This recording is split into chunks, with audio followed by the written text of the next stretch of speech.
Farmer Boy by Laura Ingalls Wilder. Chapter 12. Tin Peddler.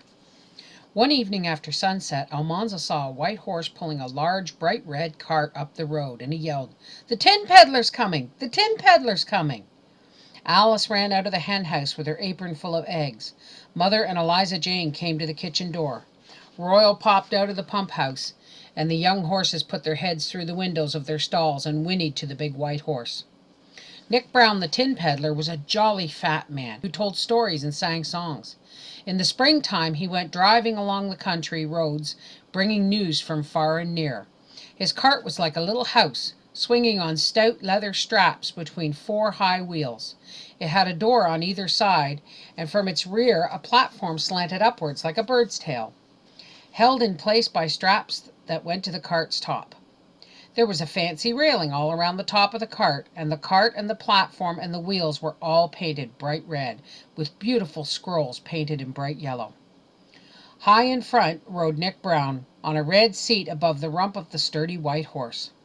Almanzo and Alice and Royal and even Eliza Jane were waiting when the cart stopped by the kitchen porch, and Mother was smiling in the doorway. "How do you do, Mr. Brown?" she called. "Put up your horse and come right in. Supper's almost ready."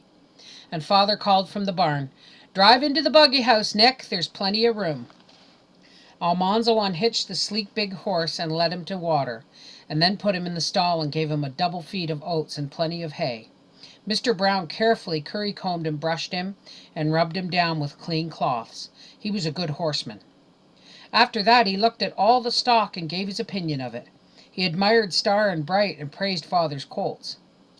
"You ought to get a good price for those coming 4-year-olds," he said to Father. "Over by Saranac and the New York buyers are looking for driving horses. One of them paid $200 apiece last week for a team not a mite better than these." Almanza could not speak while grown-ups were talking, of course, but he could listen. He didn't miss anything that Mr. Brown said, and he knew that the best time of all was coming after supper. Nick Brown could tell more funny stories and sing more songs than any other man. He said so himself, and it was true.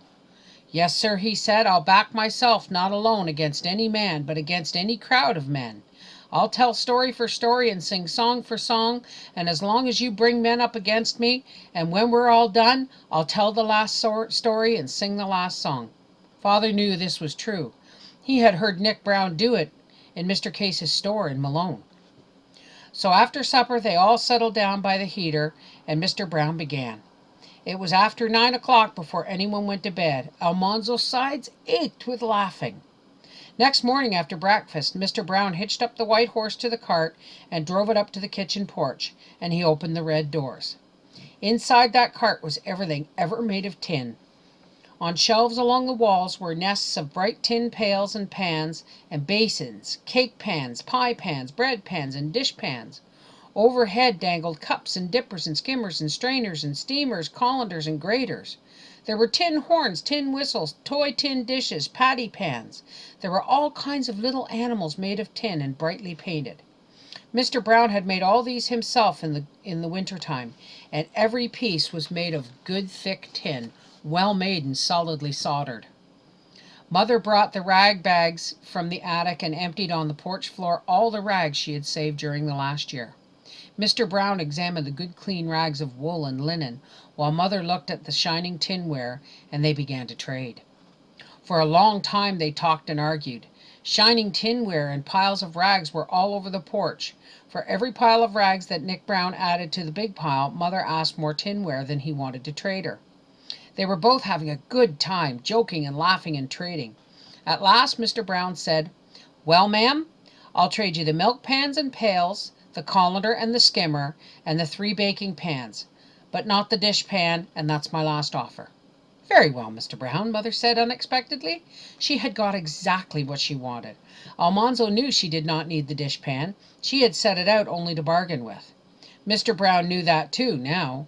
He looked surprised, and he looked respectfully at Mother. Mother was a good, shrewd trader. She had bested Mr. Brown, but he was satisfied too, because he had got plenty of good rags for his tinware. He gathered up the rags and tied them into a bale, and heaved the bale onto the slanting platform behind his cart. The platform and the railing atop the cart were made to hold the rags he took in trade. Then Mr. Brown rubbed his hands together and looked around smiling. "Well, now," he said, "I wonder what these young folks would like." He gave Eliza Jane 6 little diamond-shaped patty pans to bake little cakes in, and he gave Alice 6 heart-shaped ones, and he gave Almanzo a tin horn painted red.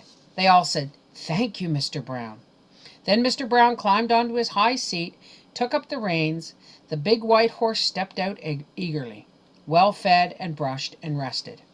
The red cart went past the house and lurched into the road, and Mr. Brown began to whistle. Mother had her tinware for that year, Almanzo had his loud squawking horn, and Nick Brown rode whistling away between the green trees in the fields. Until he came again next spring, they would remember his news, laugh at his jokes, and behind the horses in the fields Almanzo would whistle the songs he had sung.